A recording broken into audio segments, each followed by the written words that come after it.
The ninth, as we were walking to come up with the calash, we received information that the Pole had just been put under arrest by the governor.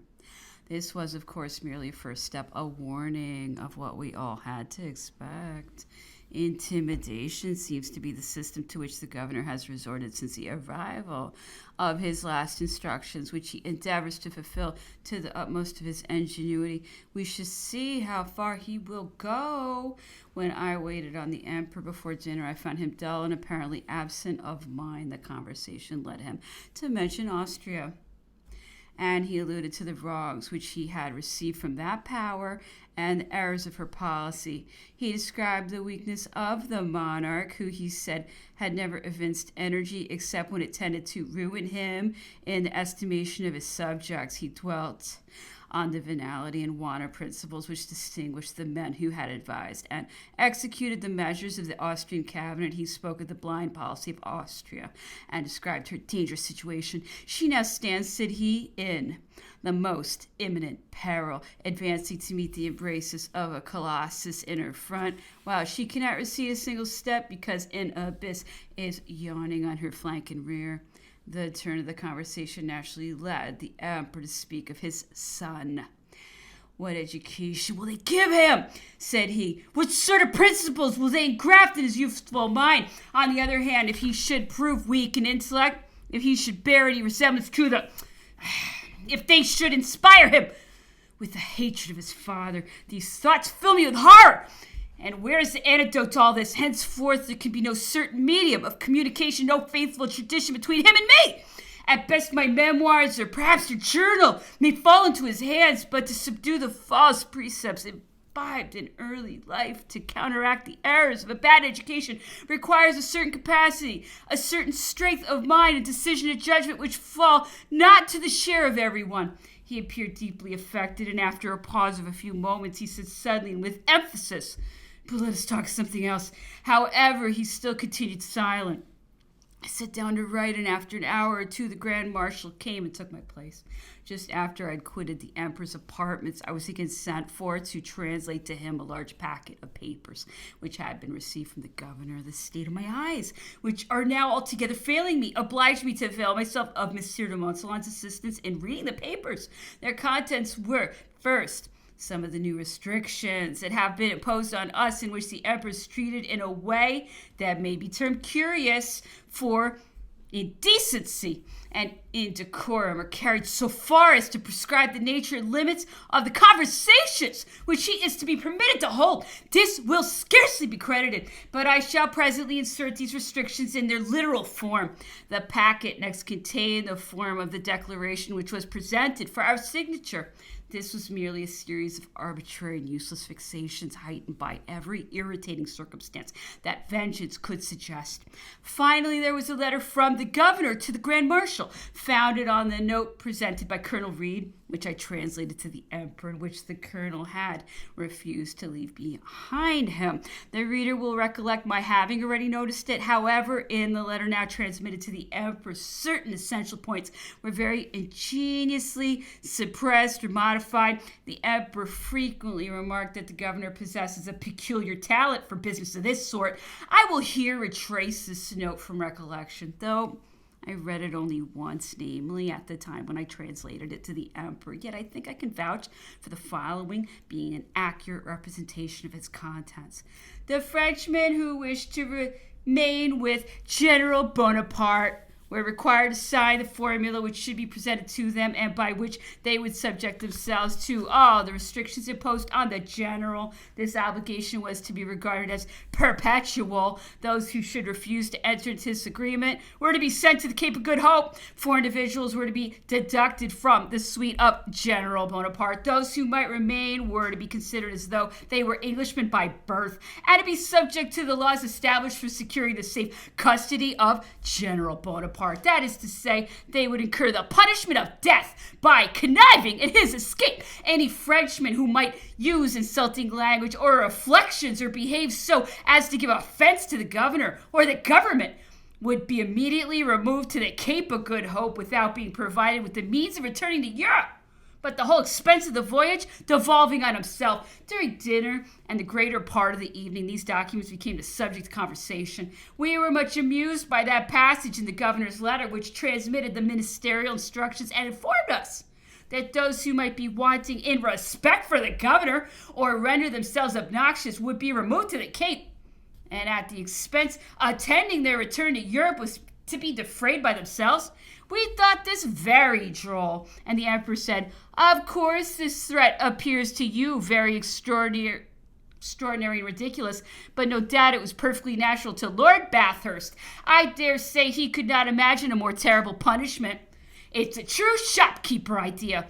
The emperor concluded the evening by reading to us Adelaide du Guesclin, which contains a fine rhodomontade upon the Bourbon. After reading it, the emperor said, "During the time of my power, an order was given for suppressing the performance of this drama under the idea that it would be offensive to me. This circumstance accidentally came to my knowledge, and I ordered the piece to be revived. Many things of the same kind took place. People often acted very unwisely under the idea that they were serving or pleasing me." I transcribe here the restrictions to which I lately alluded. They are curious in themselves and will serve better than volumes of description to give a just idea of our situation. But what enhances the value of this document is that the observations which accompany each article were made by the emperor himself. Restrictions drawn up by Sir Hudson Lowe and transmitted to Longwood on the 19th of October, 1816, but which he had already put into execution by different secret orders since the preceding month of August, although he never communicated them to the English officers on duty, doubtless because he was ashamed of them. First, Longwood, with the road by Huts Gate along the hill as far as a signal post near Alarm House, are to be fixed as boundaries. Observation: Sir Hudson Lowe's predecessor had extended the boundary line to the summits of the hills, but in about a fortnight after, he perceived that by removing the sentinels to a little further distance, the house and garden of the Secretary-General Brooke would be included within the boundaries, and he immediately gave orders for the change. At about 40 fathoms from the roadside is Corbett's garden, which contains about 8 or 10 oak trees and a fountain, thus affording a cool and agreeable shade. According to the new restrictions, in which only the high road is specified, a line is substituted for a surface, and the Secretary's house and Corbett's garden are excluded from the boundaries. Second, sentinels will mark the boundary lines which nobody must pass to approach the grounds of Longwood without the governor's permission. Observation: by the regulations which were first laid down respecting our establishment at St. Helena, and which were approved by the English governor, persons were admitted to Longwood in the following manner: the governor, the admiral, the colonel commanding the regiment and the camp, and 2 members of the East India Company's council, and the Secretary-General, who were the persons highest in authority on the island, might pass the line of sentinels without any order or permission whatever. The inhabitants of the island were required to have a pass from the governor, sailors to be furnished with one from their admiral, and soldiers with one from their colonel, and finally the inhabitants, sailors, and officers might all come to Longwood by the permission of Count Bertrand, when the emperor wished to receive them. This arrangement, which continued for 8 months, was attended by no inconvenience. By the present regulation, which has been in force since the month of August, although it was not formally communicated to us until we were furnished with the list of new restrictions, we may be said to be kept in solitary confinement and cut off from all intercourse with the inhabitants.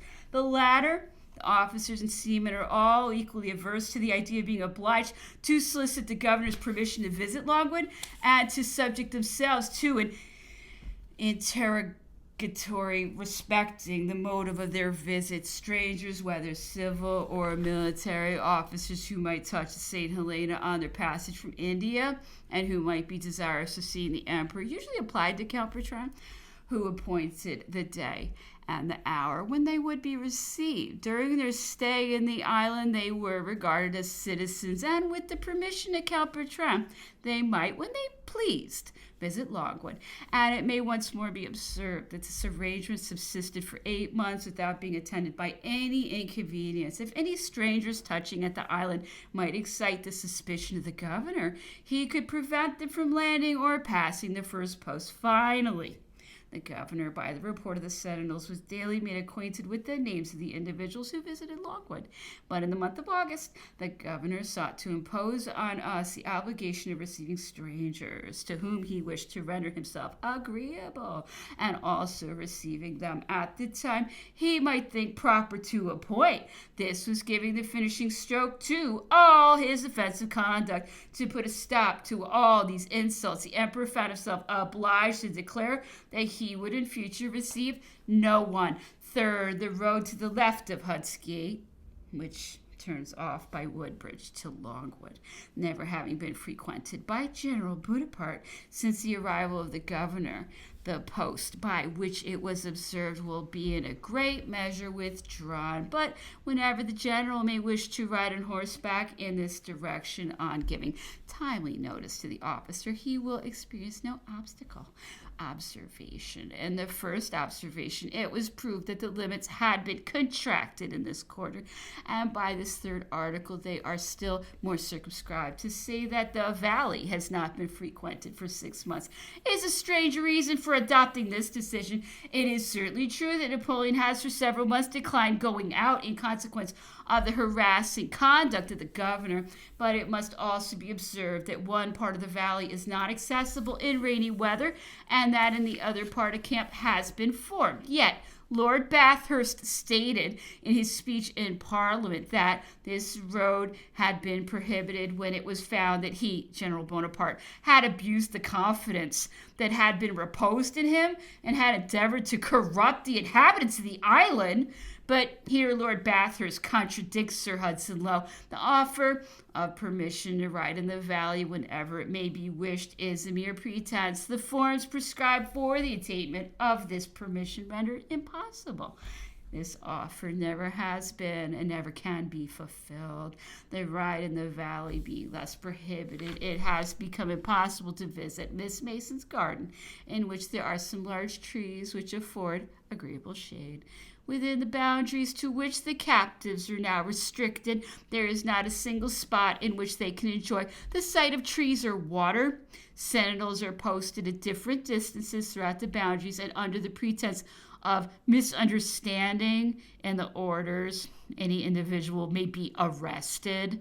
This has frequently happened to the French officers. Fourth, if he, General Bonaparte, should wish to prolong his ride in any other directions, an officer of the governor's staff, if he receive timely notice, will be in readiness to attend him. If the notice should be short, the officer on duty at Longwood may take place of the staff officer.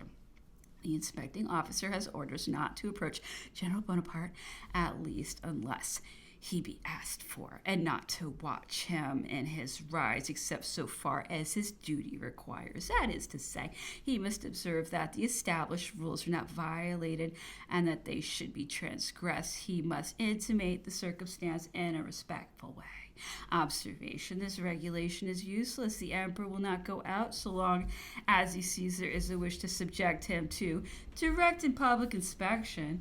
Besides, the staff officers have orders to report all that the French may say when in conversation with them. This affords opportunities for calumny. Several English officers have refused to act in this dishonorable part, declaring that they would not degrade themselves to the level of spies and repeat the conversation that may take place in the unguarded confidence of a ride or a walk. Fifth, the rules already enforced preventing communication with anyone whatever without the governor's permission must be strictly enforced. Consequently, it is requisite that General Bonaparte should abstain from entering into any conversation except such as the interchange of customary salutations may demand with the individuals whom he may happen to meet, unless it be in the presence of an English officer. Observation. Hitherto, this extremity of insult had been avoided. The emperor does not acknowledge, either in the governor or his agents, the right of imposing any restrictions on him. But what is the object of this article? To insult and degrade the character of the captives? To give rise to disputes between them and the sentinels? To prohibit them from speaking to anyone or entering any house is, in fact, a moral annulment of the circuit allowed them. This is so extraordinary that we are now actually induced to believe what many persons have already suspected, that Sir Hudson Lowe is occasionally subject to fits of lunacy. The sixth, those persons who, with the consent of General Bonaparte, may receive the governor's permission to visit him must not communicate with any individual of his suite unless permission to that effect be specially expressed. Observation: this is useless, for nobody has been received since the present governor abolished the regulations which were established by his predecessor. However, the consequence of this restriction is that if Napoleon should receive a stranger, as none of his officers can be present and none of his servants in attendance, he would be reduced to the necessity of opening the doors himself. Besides, as the emperor does not understand English, it follows, if the individual admitted to him should not speak French, that they must both remain mute, and thus the interview would be reduced to a mere exhibition. Seventh, at sunset, the garden round Longwood is to be regarded as the extent of the boundaries. At that time, sentinels will be posted at the limits of the garden, but so as to not incommode General Bonaparte by observing his motions should he wish to continue his walks. During the night, sentinels will be stationed close to the house, as they formerly were, and all admission must be prohibited until the sentinels are withdrawn from the house and garden on the following morning. Observation: during the excessively hot season, the only time when it is possible to walk is after sunset. In order to avoid meeting the sentinels, the emperor finds it necessary to return to the house while it is still broad daylight to the house, though the heat of the sun has rendered it impossible for him to go out during the day, as the grounds round Longwood are without shade, water, or verdure.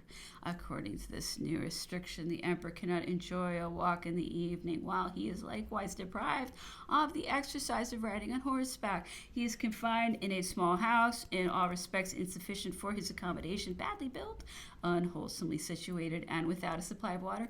And in addition to all this, every opportunity is taken to expose him to insult and disrespect. His constitution, though naturally robust, is very much enfeebled by the treatment he experiences. The eighth, every letter for Longwood will be enclosed by the governor in a sealed envelope and forwarded to the officer on duty, to be delivered sealed to the officer of General Bonaparte's suite, to whom it is addressed, who by this means will be assured that nobody except the governor knows its contents.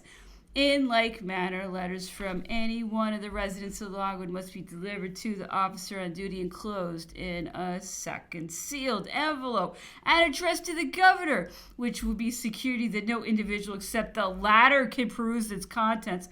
No letter can be written or sent, and no communication of any kind whatever can be made except in the manner above mentioned. No correspondence can be maintained with any individual in the island except for the necessary communications to the purveyor. The notes containing these communications must be delivered open to the officer on duty, who will forward them to the proper quarter. The above mentioned restrictions will be observed from the date of the 10th. H. Lowe, St. Helena, October 9th, 1816. Observation: this last restriction has no reference to the emperor, who neither writes nor receives letters. A simple explanation as therefore all that is required. Will the observations that may be contained in the confidential letters from the emperor's officers to their friends be regarded as offensive? When those who may read these letters shall be convinced that they are in no way hostile to the safety or policy of the state, will they forget their contents so that they may never become the subject of conversation or abuse? This explanation will decide whether all correspondence is or is not to be considered as prohibited. The seizure of the person of countless causes completely justifies this observation.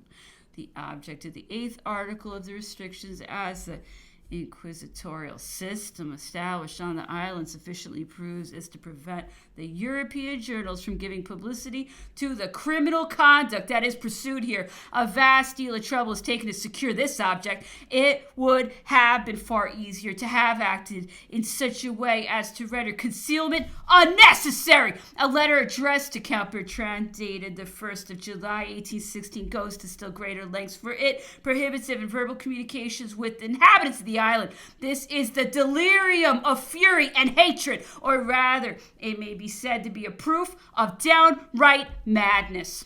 The regulation here alluded to is but a trifling example of the vexations to which we are exposed, and the invention of which seems to be the sole occupation of the present governor. Can Lord Bathurst now affirm that Sir H. Lowe has made no restriction, that the instructions of the English ministry were of a nature advantageous to Napoleon and his suite, and had no other object than that of securing their safe custody? In consequence of this absurd and insulting treatment, the emperor has not enjoyed exercise without doors for several months. His medical attendants foresee that his confinement will prove fatal to his constitution. It is a more certain and far more inhuman mode of assassination than poison or the sword. The 10th. This morning we had agreed to meet together at the Grand Marshal's to deliberate on the restrictions which the governor had recently transmitted to us and to adopt a uniform resolution. I was unwell and could not attend. I, however, wrote down my opinion. I stated that in the delicate situation in which I was placed, I could do nothing. I could arrive at no positive conclusion. I always found 0 equals 0. The point in question was indeed of the most serious and difficult nature. We were required to subject ourselves to new restrictions, to place ourselves under the dependence of the governor, who shamefully abused his power, employed the most insulting language towards the emperor, and who announced that we must submit to every grievance under pain of being immediately separated from Napoleon, sent to the Cape, and thence to Europe. On the other hand, the emperor, indignant at the mortification to which we were exposed on his account, insisted that we should no longer submit to them. He urged us rather to quit him and to return to Europe to bear witness to what we had seen him absolutely buried alive. But how could we, for a moment, endure this thought? Death was preferable to separation from him whom we served, admired, and loved, to whom we daily became more and more attached through his personal qualities and the miseries which injustice and hatred had accumulated upon him. This was the real state of the question. In these distressing circumstances, we knew not what determination to adopt. I closed my letter by stating that if left to myself alone, I would sign without scruple anything that the government and the governor might present to me, and that if a collective resolution were taken, I would implicitly adopt it.